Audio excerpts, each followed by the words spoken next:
Good evening, and welcome to others who've just joined us. This is our ninth week looking at the Gospel of Luke, the Saviour of the world. Let's see what we will be doing this evening. Our plan this evening is to follow on from the section of text we were looking at over the last couple of weeks, in which Jesus was teaching a huge crowd of people, including his disciples and a great multitude of people from all Judea and Jerusalem and the seacoast of Tyre and Sidon. So what we're going to do here is we're going to see how the response of faith comes from all kinds of unexpected quarters, and how that the blessings of God truly know no bounds. And I think that these things are very much in the mind of Luke as he records for us these next few episodes of the story. So for this evening, we're going to take a look at the centurion's slave, the widow's son, and a section I've entitled One Greater Than John, in which Jesus and John are back in the very much in the public eye. We may, but then again, we may not have time to look at the woman at the Pharisee's house. That's one of those incidents that part of me would care to spend certainly an entire evening looking at. We won't, simply because of time, but we may or may not get to look at something of that tonight. And then the women who were with Jesus, that kind of sort of completes this this section, as it were. So let's begin by looking at the centurion's slave. After he had finished all his sayings in the hearing of the people, he entered Capernaum. Now a centurion had a servant who was sick and at the point of death, who was highly valued by him. When the centurion heard about Jesus, he sent to him elders of the Jews, asking him to come and heal his servant. And when they came to Jesus, they pleaded with him earnestly, saying, "He's worthy to have you do this for him, for he loves our nation, and he's the one who built us our synagogue." And Jesus went with them. When he was not far from the house, the centurion sent friends, saying to him, Lord, do not trouble yourself. I'm not worthy to have you come under my roof.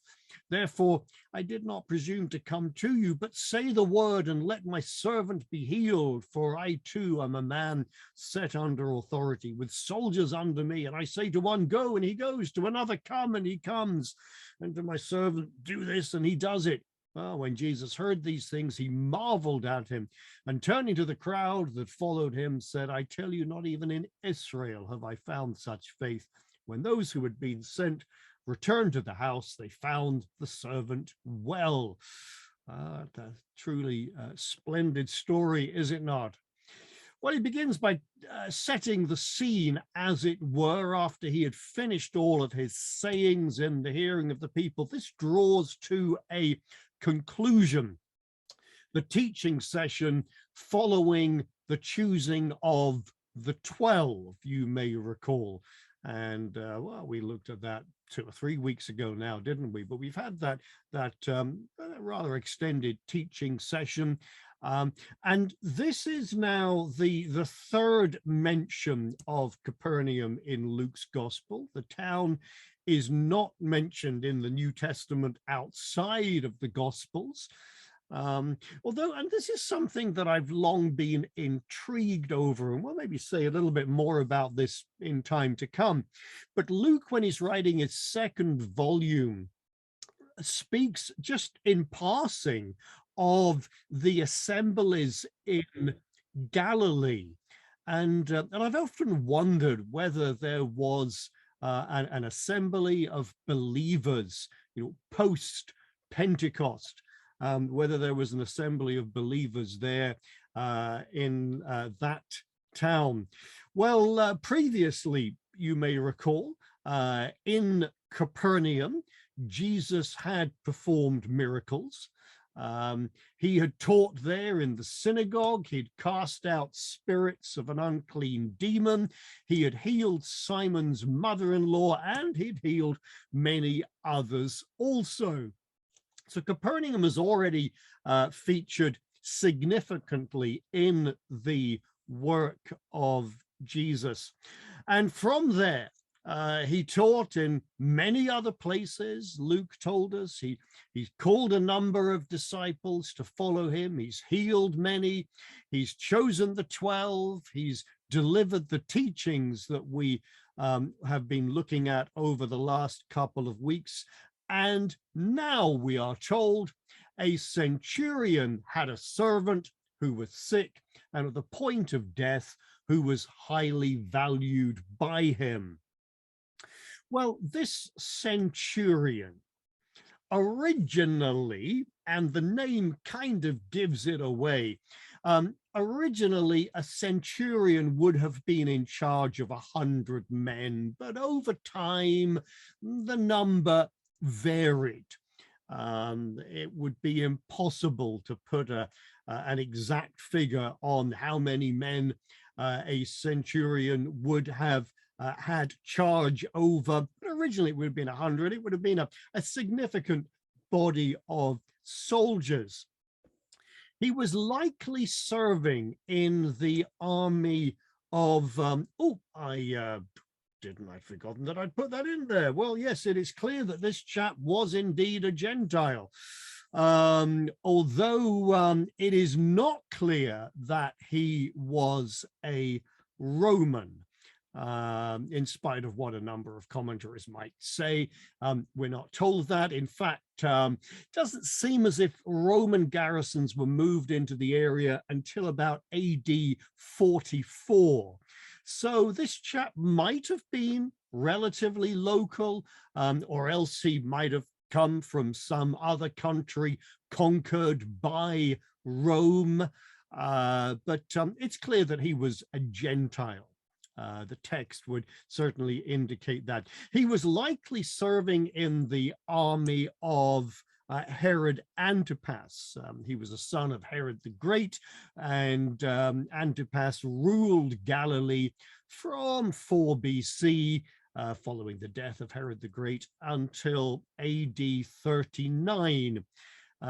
Where he was sent into exile, but that's neither here nor there as far as we're concerned this evening. This centurion, along with his men, would have been responsible for maybe general policing duties, quite likely customs duties, that sort of thing.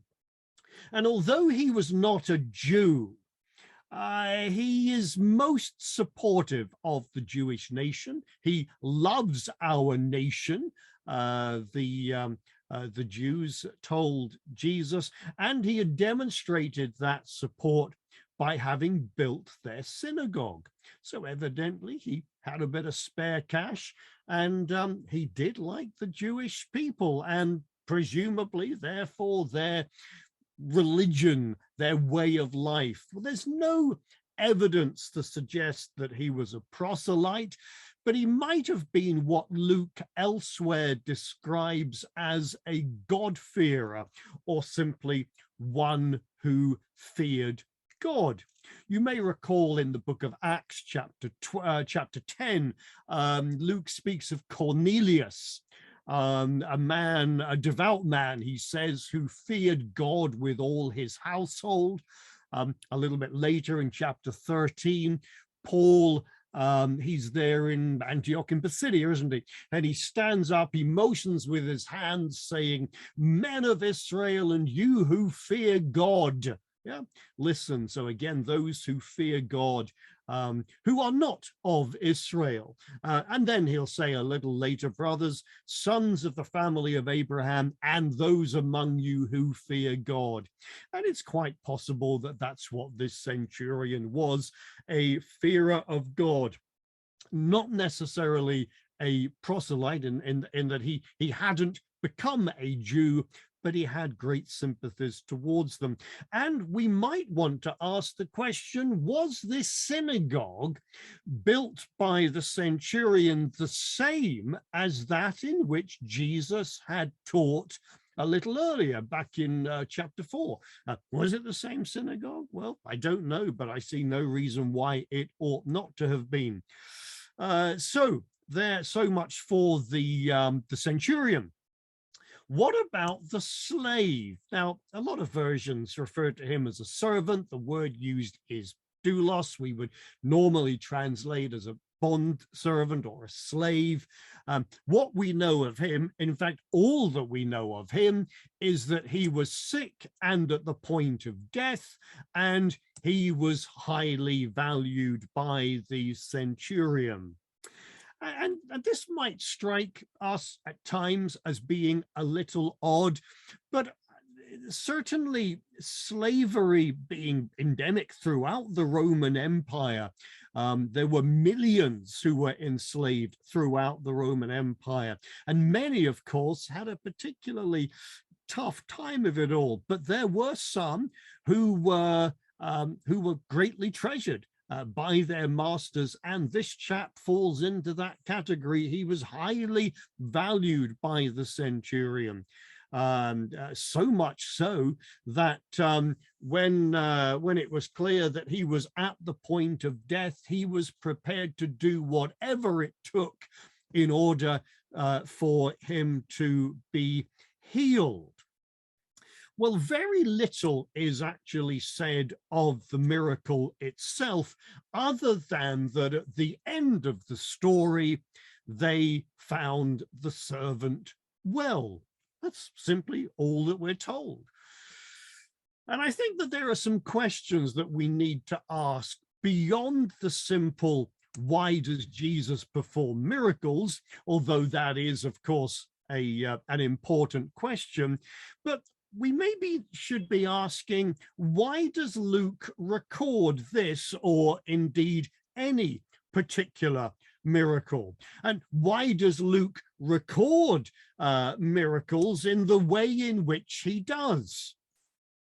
He doesn't simply want to tell us that, oh, Jesus did another miracle. There is a lesson to be learned in all of this.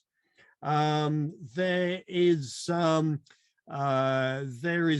is teaching to be conveyed through the stories that surround the miracles. The story is about a miracle, but it's much more than that. In fact, the miracle isn't really the focus of our attention. Our attention is drawn to the centurion and to his response to Jesus. Well, first of all, then, there is this delegation of Jewish elders.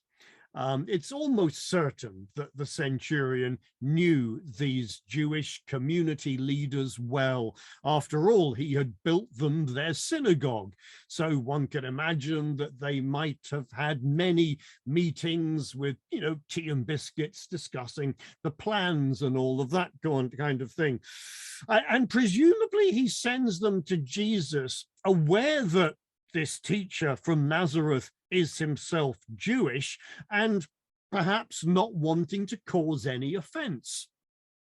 So he gets them to go on his behalf. Of course, there's another reason too that becomes very evident. This whole episode clearly demonstrates a mutual respect between those of different cultures. In fact, we might even be rather surprised at the way in which these Jews had respect for this Gentile, and vice versa. There was certainly a mutual respect between those of different cultures. Some have suggested that the way in which Luke mentions the Jews, as in the elders of the Jews, might suggest that his own ethnicity is not Jewish, but this is really far from certain. It's often said that Luke is the only writer of New Testament scripture who wasn't Jewish, but would be hard-pressed to prove that that was the case, that he wasn't actually Jewish. Do with that whatever you will, whenever you wish to. But this delegation is very keen to help this centurion, so much so they speak very highly of him when they come to Jesus. They say he is worthy to have you do this for him. Now, notice they don't say that the slave is worthy for you to bring him back to good health, but the centurion. He is worthy to have you do this for him. Why? Well, because he loves our nation and he's the one who built the synagogue. In fact, this is the only time in the New Testament scriptures where the word worthy is used to describe an individual rather than a group in a positive fashion. And of course, it comes out of the mouths of these Jewish leaders. So Jesus goes with them towards the house, but before they get there, they're met by a delegation of friends of the centurion. It's becoming rather busy, isn't it? So bring on the delegation of friends. Although the Jewish delegation considered this Gentile centurion to be worthy, he did not consider himself to be worthy to have Jesus come under his roof. Indeed, he would insist there was no need for him to do so, as all he needed to do was issue the command and his slave would be made well. You know, he clearly recognizes the principle of authority, and he understands that Jesus has the authority to bring healing to his slave. In his mind, there's really no question about it. Well, when Jesus heard this, he was amazed at him, so says the NIV and a good number of other versions. And this is one of only a few places in Luke, although we'll come across another one before the evening's done. This is only one of only one of only a few places in which Luke records the emotion of Jesus. He's amazed. And so turning to the crowd that followed him, remember, of course, there's a crowd following him now. There is the delegation of Jewish leaders who have been leading him to the house. There's the other group of friends of the centurion who've come out from the house. And so he says, I tell you, not even in Israel have I found such faith.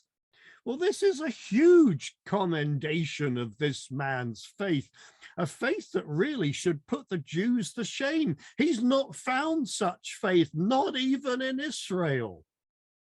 But this is what faith looks like. And we see this in the compassion of this centurion. We see it in his understanding, his recognition of who Jesus is, the confidence that he has in his authority, the trust that he's willing to place in him, his humility in not thinking that he was in any way above this mere Galilean teacher. He really does seem to be an absolutely splendid chap, doesn't he? The kind of chap we'll be looking out for beyond this life so that we can sit down and enjoy some tea and biscuits with him, I'm sure. And this is certainly an example to be followed. Well, what about the purpose of this story? I think there's a number of lessons that we are intended to learn from this. One is that the compassion of Jesus knows no bounds. It crosses all cultural, economic, and social barriers. There are none who are beyond his compassion. It's a very important lesson. Another is, I'm sure, that God delights in the faith of those who seek him. And this centurion had certainly gone out of his way in order to seek Jesus. Regardless of who they might be, God delights in the faith of those who seek him. And thirdly, I'd throw into this that it is often those perceived to be outsiders who demonstrate the greater faith. And I suspect that this is not an easy lesson for anyone to learn, because we'd always like to think that we were kind of in there, as it were, in the in crowd, so to speak. And when those who are outside, who are seemingly somewhat disconnected, tend to show an even greater faith than we might, I'm sure there were many on that day who felt rather little in light of this great faith demonstrated by the centurion. Well, the story moves on, and so too must we, to consider the widow's son. Soon afterwards, he went into a town called Nain, and his disciples and a great crowd went with him. Well, as he drew near to the gate of the town, behold, a man who had died was being carried out, the only son of his mother, and she was a widow, and a considerable crowd from the town was with her. And when the Lord saw her, he had compassion on her and said to her, "Do not weep." And then he came up and touched the bier, and the bearers stood still. And he said, "Young man, I say to you, arise." And the dead man sat up and began to speak, and Jesus gave him to his mother. Fear seized them all, and they glorified God, saying, "A great prophet has risen among us, and God has visited his people." And this report about him spread throughout the whole of Judea, all the surrounding country. Well, all of this takes place in a town called Nain. And we probably automatically associate this with this event, because this is the only time that this town is mentioned in all of Scripture, and one of only a few times where Luke specifically notes the location of an event. Well, you might be asking, where is Nain? Jolly good question, and maybe this might help. At least this is where we think that it is. It's probably about 6 miles southeast of Nazareth, near the valley of Jezreel. Make a mental note of that for a little bit later, if you would. And we're told that his disciples and a great crowd went with him. This is going to be another rather busy event. One sort of senses a lot of hustling and bustling, as it were. Now, as he drew near to the gate of the town, there was this man who had died being carried out. And I'm sure that it looked something just like this. It's quite plausible that he had died only earlier that same day. It was not customary to keep the body of one who had deceased overnight, not unless they had maybe died much later in the day. They thankfully wanted to make sure that there really was no life left in the body, of course, and they would then have made what preparations they were going to make. We're told that he was the only son of his mother and that she was a widow. So this would certainly have left her destitute, all alone in the world, with none to care for her, none other than others within the town, perhaps. And we're told that a considerable crowd from the town was with her. Well, there they are. They're off to the burial ground. Well, when the Lord saw her, he had compassion on her. Notice, not when he saw the corpse, but when he saw her. Yeah, he had compassion on her, not upon the deceased. He understood what this meant for her. And that this was going to leave her, as we've said, destitute and in an absolutely terrible situation. So what does he do? He comes up. Remember, there's a crowd with him. There's a crowd that are coming out of the town, and this really would have been a very busy, busy affair. He comes up and he touches the bier, and the bearers stand still. And he said, "Young man, I say to you, arise." Well, in touching the bier or the plank, whatever it was that he was on, I think one version, is it the New Living Translation, speaks of it as being a coffin. Well, it's nothing quite as elaborate as all of that. In touching this, he would have made himself ceremonially unclean. Well, none of that made any difference, really, because when Jesus says to him, "Young man, I say to you, arise," the dead man sat up and began to speak, and Jesus gave him to his mother. Well, such is the nature of the authority of Jesus that even the dead do what he says. Isn't that amazing? Even the dead do what Jesus says. There's a lot of comfort in that, isn't it? To know that even once we have left this physical realm, we will still be subject to the authority of Jesus. And in giving this man back to his mother, he's demonstrating yet again that he's come to bless those in greatest need. His compassion knows no bounds. Well, as for the response of the people, fear seized them all. They glorified God, saying, "A great prophet has arisen among us. God has visited his people." Of course, having not read to the end of the book, the people are still coming to terms with the true identity of this Jesus of Nazareth. They see him as being a great prophet, and they are not wrong. Of course, he's more than that, but he certainly is a great prophet. Perhaps they're mindful of earlier events performed by Elijah and Elisha. You may recall in the book of 1 Kings, chapter 17, Elijah raises the son of the widow of Zarephath of Sidon. Another outsider. Jesus, of course, makes note of that elsewhere, does he not?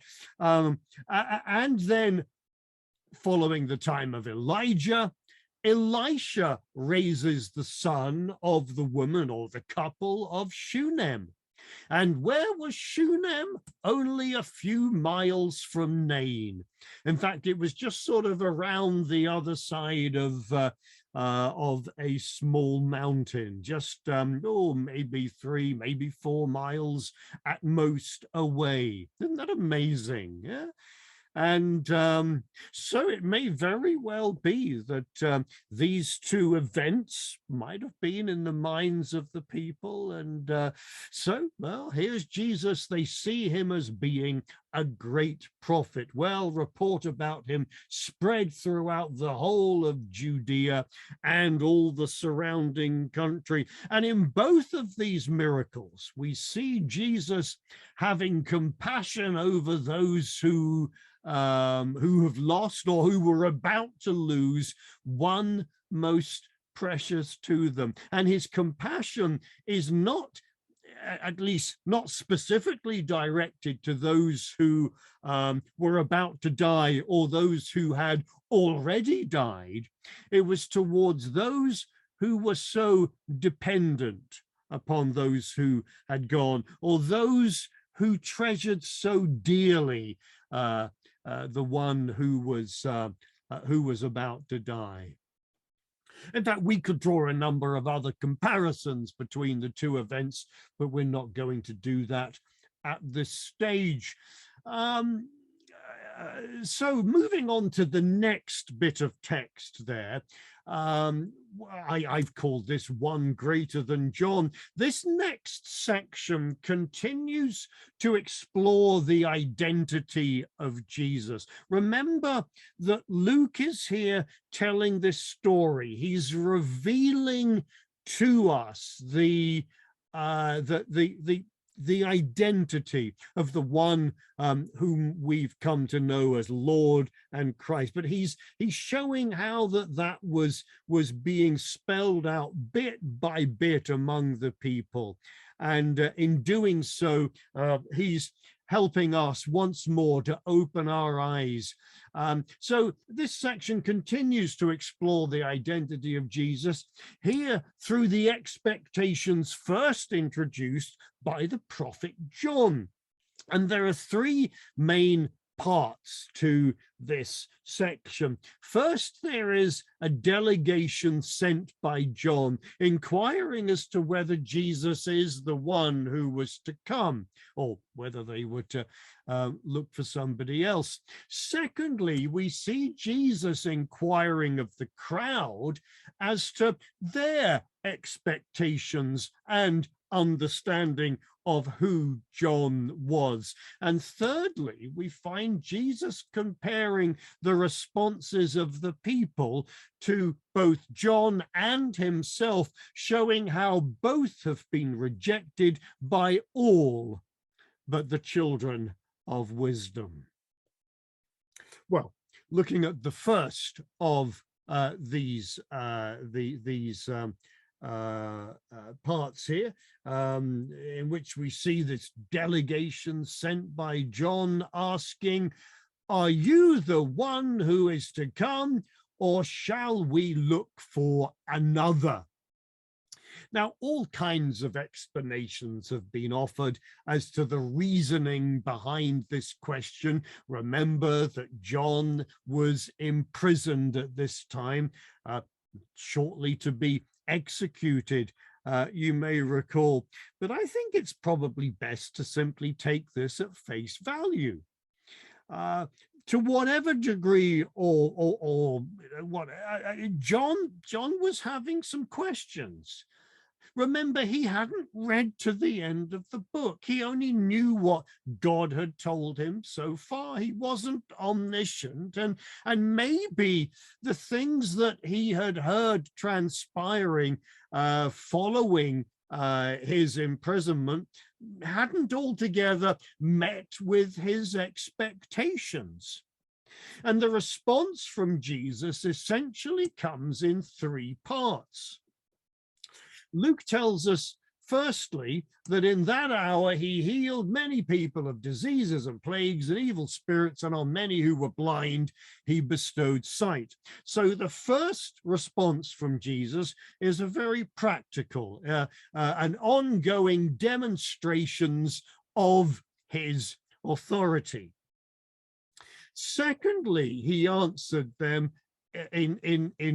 in words by saying, "Go and tell John what you have seen and heard.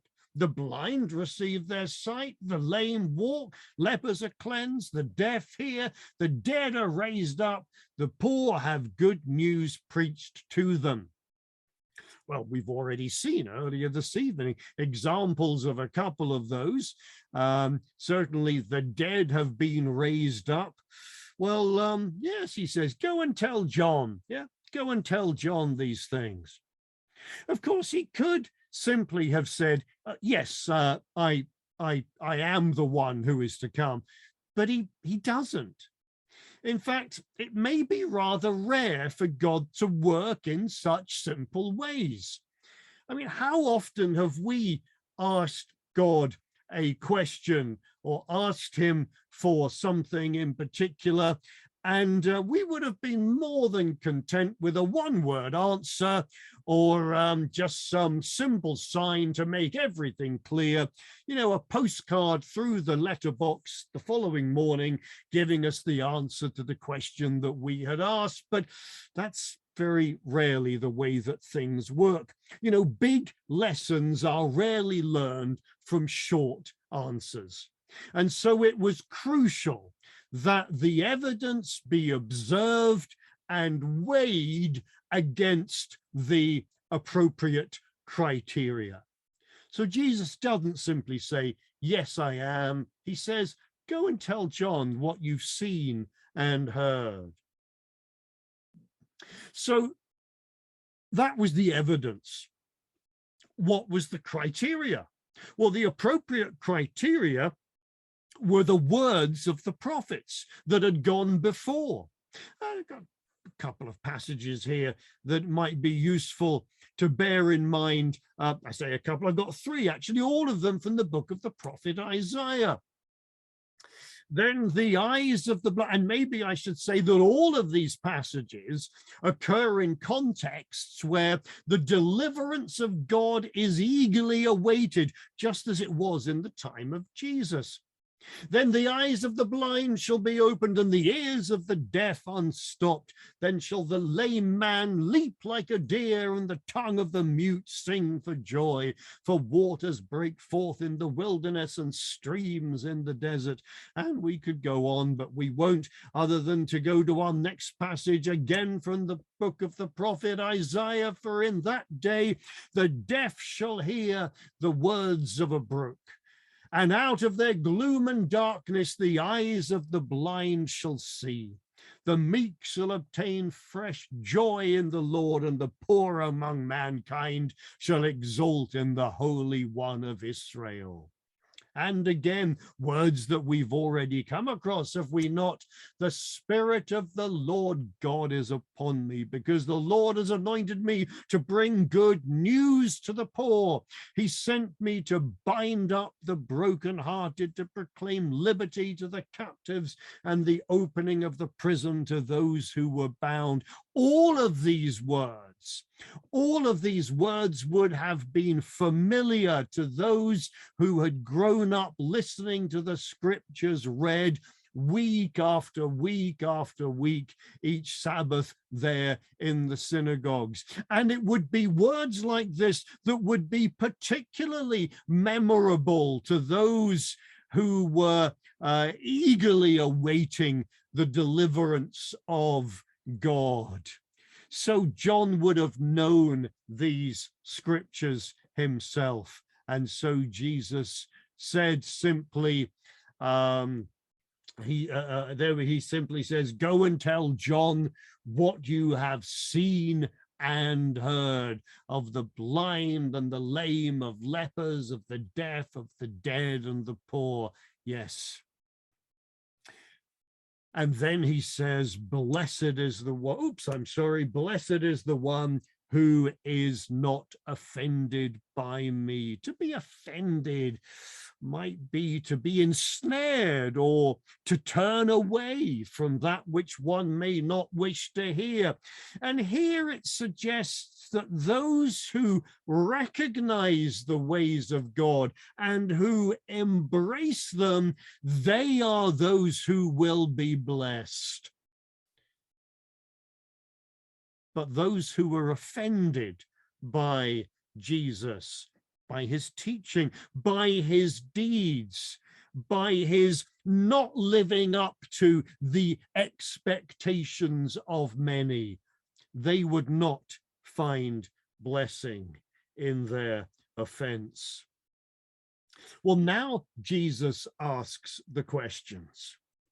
What, he says, what did you go out in the wilderness to see? A reed shaken by the wind? What then did you go out to see? A man dressed in soft clothing? Well, the implied answer to both of these rhetorical questions is simply no. We didn't go out to see a reed shaken by the wind, nor a man dressed in soft clothing. There's a couple of ways in which we might take this, and maybe they're intended to be taken in both ways. Firstly, they didn't go out into the wilderness on a sightseeing tour to observe the vegetation. They didn't go out into the wilderness in order to see a fashion show. But of course, John was certainly neither of these things. He wasn't one who was easily moved as a reed shaken by the wind, and he certainly wasn't one dressed in fine or soft clothing. Those, Jesus goes on to say, who are dressed in splendid clothing and live in luxury, well, they are in king's courts. And he might have gone on to say, that is not where you went, was it? And nor is that where you're going to find God. So again, there's this idea that they found the messenger of God in a place where they may not have expected to find him. He wasn't one that necessarily lived up to their expectations. So Jesus goes on to say, well, what did you go out to see? A prophet? Yes, and I tell you, more than a prophet. Yeah, this is he of whom it is written, behold, I send my messenger before. The text is slightly changed from the quote, but for reasons that that may be evident, but he's quoting from the book of the prophet Malachi chapter 3. And then he'll go on to say, I tell you, among those born of women, none is greater than John, yet the one who is least in the kingdom of God is greater than he. That's really quite profound, isn't it? Jesus is suggesting here that perhaps John is not only a great prophet, but maybe the greatest of the prophets.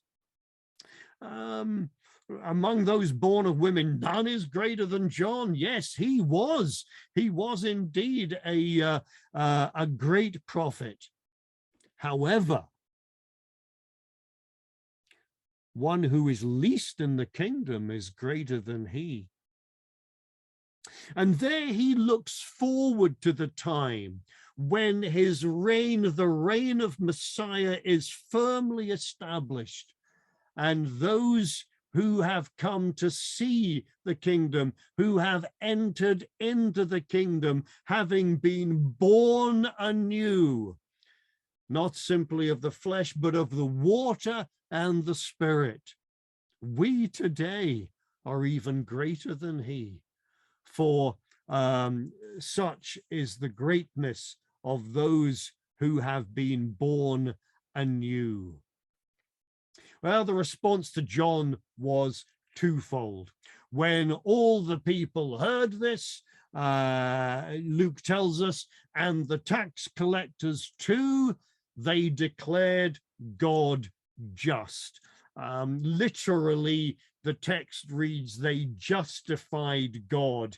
The idea is that they declared, by having been baptized with the baptism of John, they declared the ways of God as being true. But the Pharisees and the lawyers, the religious people, they rejected the ways or the purpose of God for themselves, not having been baptized by him. And there's something rather intriguing here. The mention of baptism is perhaps only natural when speaking of the prophet John. But here was how people demonstrated either their acceptance of the ways of God or their rejection of the ways of God, by being immersed or by not being immersed. And there's probably an important lesson in there for us today, that by being immersed into Christ, among other things, we are declaring our complete acceptance of the ways of God as being the right ways. Well, thirdly, in all of this, I said that there just a little earlier. Did I put that there? So, yes, I said a little earlier there that, that there were three main parts to this section. First, that delegation sent by John inquiring as to whether Jesus was the one who was to come. Secondly, Jesus inquiring of the crowd as to their expectations and understanding of who John was. And thirdly, we find Jesus comparing the responses of the people to both John and himself, showing how both have been rejected by all but the children of wisdom. To what then shall I compare the people of this generation? What are they like? Well, he says, they're like children sitting in the marketplace, calling to one another, we played the flute for you and you didn't dance. We sang a dirge and you didn't weep. Bock, in his smaller commentary, refers to this as the parable of the brats. I thought that was rather amusing, isn't it? And that's just what they are. They're annoying little children sitting in the marketplace, calling to each other, we played the flute, you didn't dance. We sang a dirge, you didn't weep. The parable is about the people of this generation.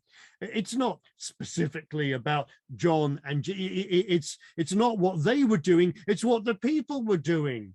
These are the tunes being played by the children of this generation, but God isn't playing along with them.